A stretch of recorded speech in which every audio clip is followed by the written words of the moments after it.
She wasn't expecting anything that night. Taylor Swift had just finished a long studio session, worn out and emotionally drained. She longed for silence, not the silence of loneliness but the silence that feeds the soul.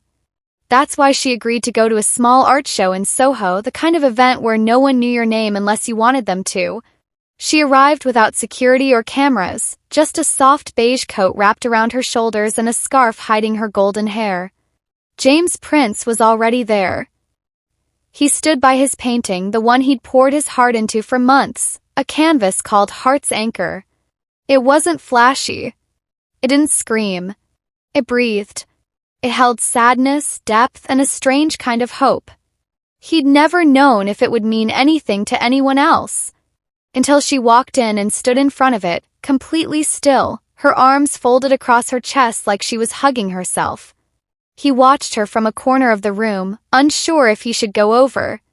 She looked peaceful, but there was something in her eyes, like the painting was whispering secrets only she could hear. Slowly, carefully, he walked over and spoke gently. "That one's about trying to stay grounded when everything feels like it's drifting." Taylor turned and met his eyes. And for a moment the world didn't spin.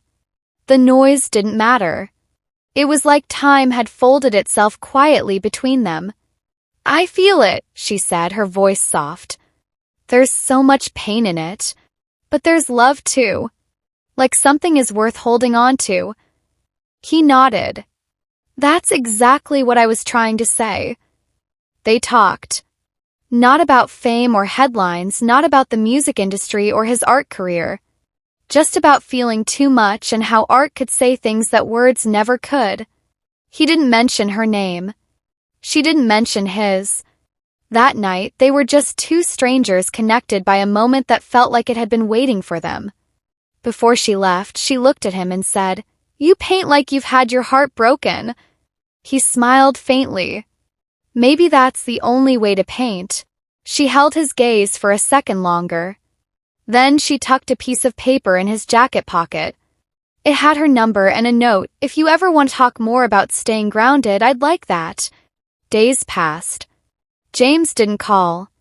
Not because he didn't want to, but because he didn't want to disturb something so rare and quiet and real. Taylor waited. And one night, as the moon cast silver light across her bedroom floor, her phone buzzed. One message. "This time, I don't want to drift away. When can we talk?" They met again. And again. And again. Always somewhere quiet. Coffee shop at sunrise. A walk along the Hudson just before sunset. A museum after hours. He brought her little sketches. She brought him handwritten lyrics. They were building something, thread by thread, something delicate and sincere. He never asked her about her exes. She never asked him why he looked like he was always one step away from running. They just showed up for each other. Day after day. Word after word. Slowly, the walls they both carried began to fall. The first time they kissed, it wasn't planned. They were sitting on her floor, surrounded by candles and vinyl records, and she was laughing at a story he told about how he once tried to paint with his eyes closed.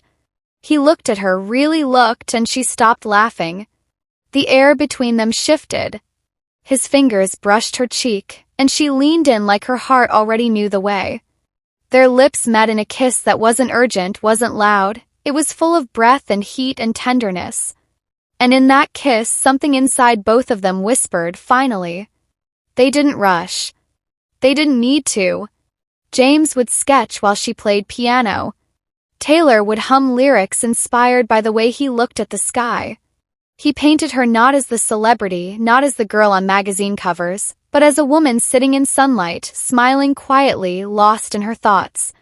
She told him once, in the middle of the night, "With you, I feel like I can breathe." He answered, "That's what love should feel like." There were moments that changed them.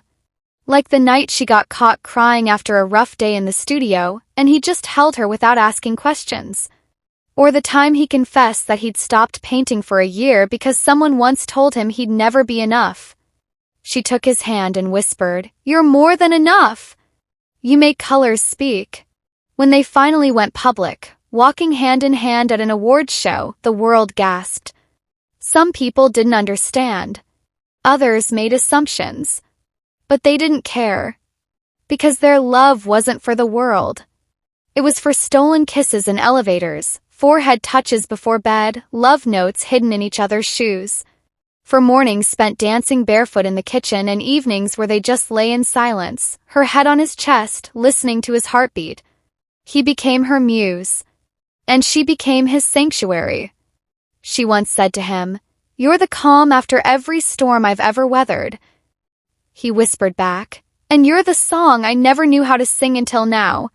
They took trips to nowhere, rented cabins in the woods, watched the stars and made promises they didn't need to write down. There were no lies, no games, no fear of falling because they were already flying, held up by the strength of their honesty. James proposed in the quietest way. No cameras, no crowd. Just the two of them on the porch of their Tennessee farmhouse, watching the fireflies. He handed her a sketch. It was a picture of her holding a lantern, lighting the way for him through the dark. At the bottom he'd written, "Will you be my forever?" She cried, said yes, and kissed him like her whole life had led to that moment. Their wedding was small, full of laughter and music and love that wrapped around every guest like a warm blanket. She sang a song she'd written just for him. He surprised her by painting a mural on a wall behind the altar, abstract strokes of every moment that brought them to that day. Years passed, but the fire never faded. He still painted her when she didn't notice. She still wrote him songs that she kept just for their ears. They made art out of ordinary days. Made love with the lights on and the windows open, never ashamed of how deeply they felt. One day, while watching her nap on their couch, James wrote in his journal, "I used to think love was something you had to chase. But with her, it was something I found when I finally stood still." And Taylor, in her own journal, wrote, "He didn't just love me. He believed in me, in the pieces of me that no one else ever noticed." And that's the most romantic thing in the world. They grew old together. Not perfectly, but beautifully. With every wrinkle and scar, they reminded each other, love is not the absence of flaws. Love is what sees the beauty in them. And long after the applause faded, long after the headlines grew quiet, Taylor and James still chose each other.